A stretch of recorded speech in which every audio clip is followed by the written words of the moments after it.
Thank you, everyone, for that wonderful singing.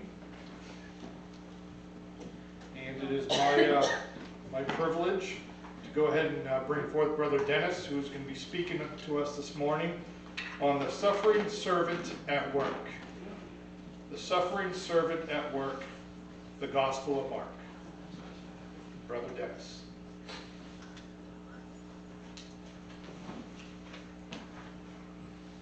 God bless.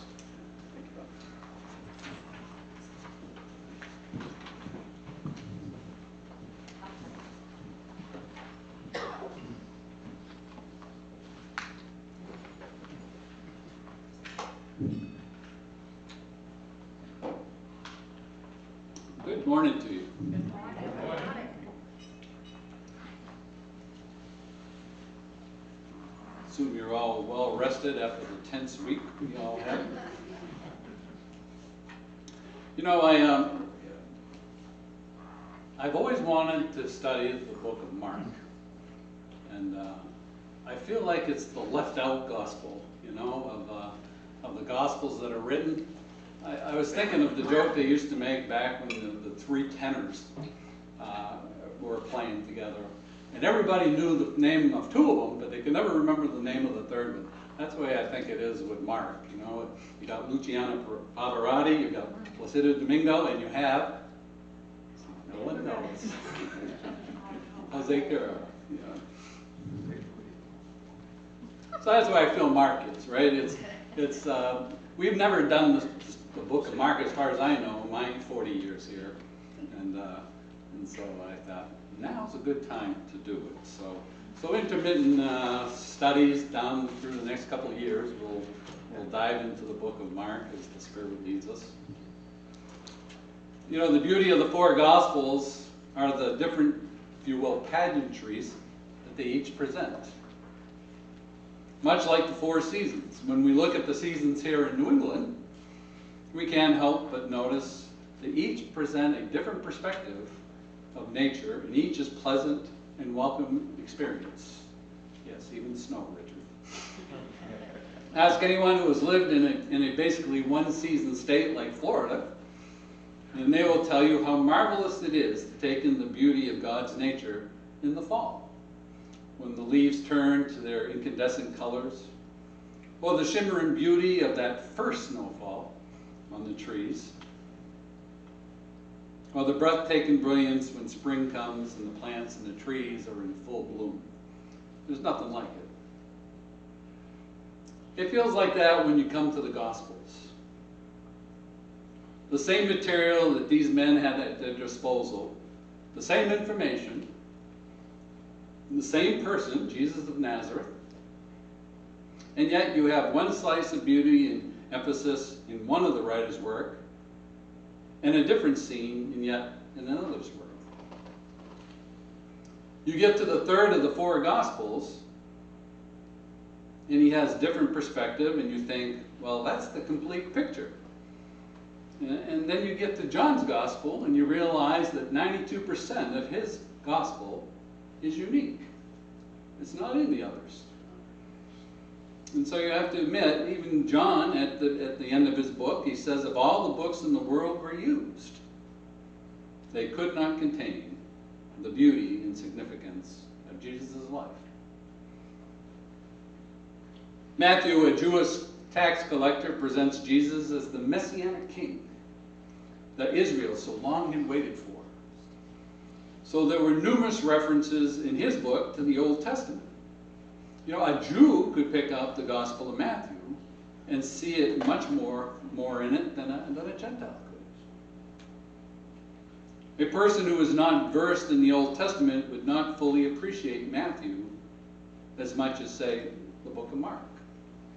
For Mark is written for the Roman mind. He wrote it from Rome, tradition has it. Mark has no credentials in mind, but he's not interested really in impressing you with the fact that Jesus is the Messiah. But using the same seasons of nature of the life of Jesus, he paints for us a scene that is altogether different. It's very unique. The accounts are different because the men are different. It's like if, if we all left here and four of us saw the same accident that was out there, when law enforcement comes to interview us, they would get four different perspectives of that same accident. That's what it's like with the Gospels. We don't have conflicting reports, we simply have snapshots taken by four different men with four different purposes in mind. That's all the more reason that we should get acquainted with the one who wrote this book, so we can appreciate why he wrote like he did. If you have your Bibles with you, if you could turn to Acts chapter 12.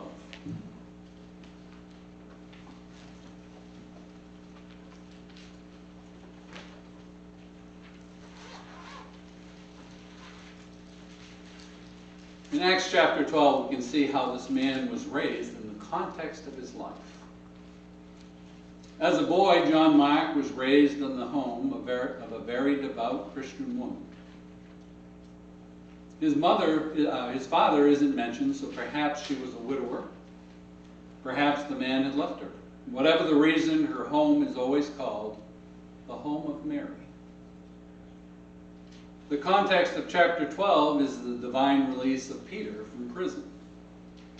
And finally, in verse 11, after his miraculous escape with the help of an angel,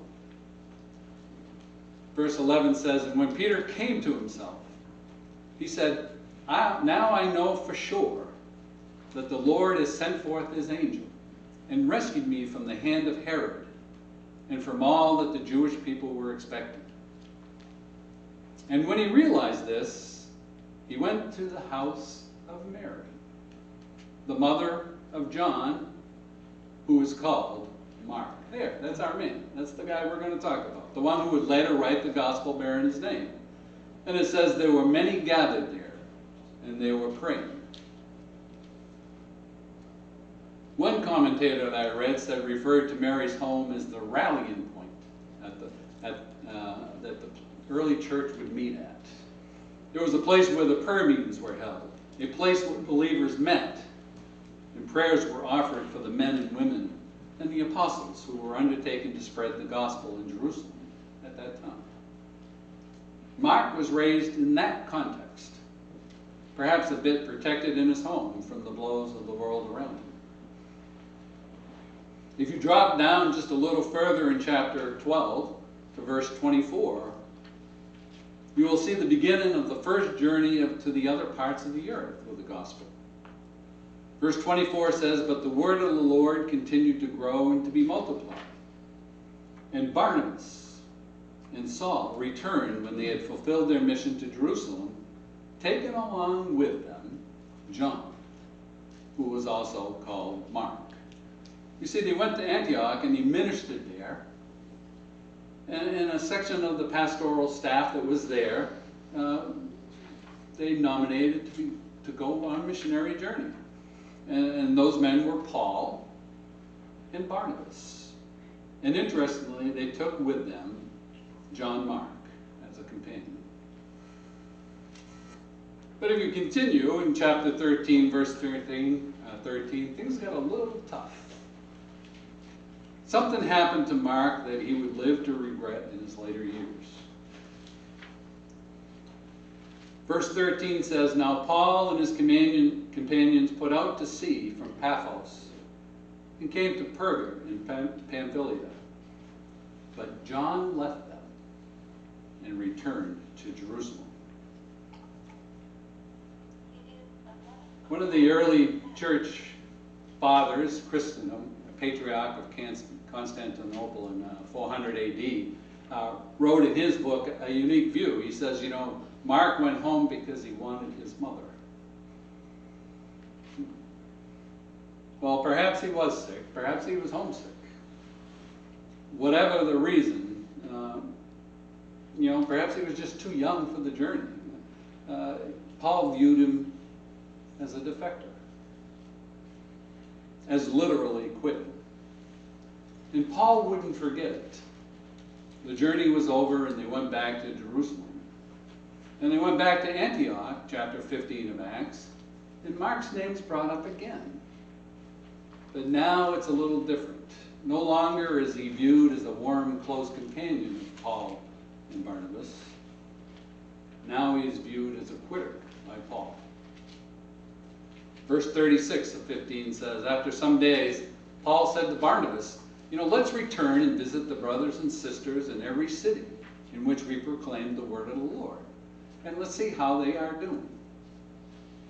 Barnabas wanted to take John, called Mark, along with them also.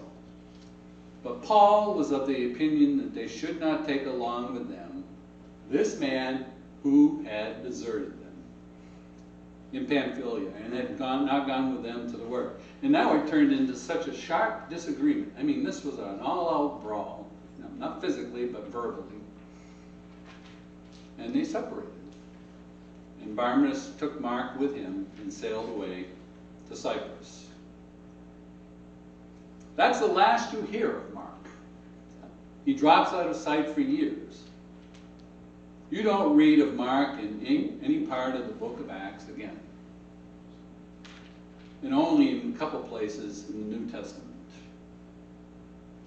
There is a little section in Colossians that says Mark was Barnabas' cousin.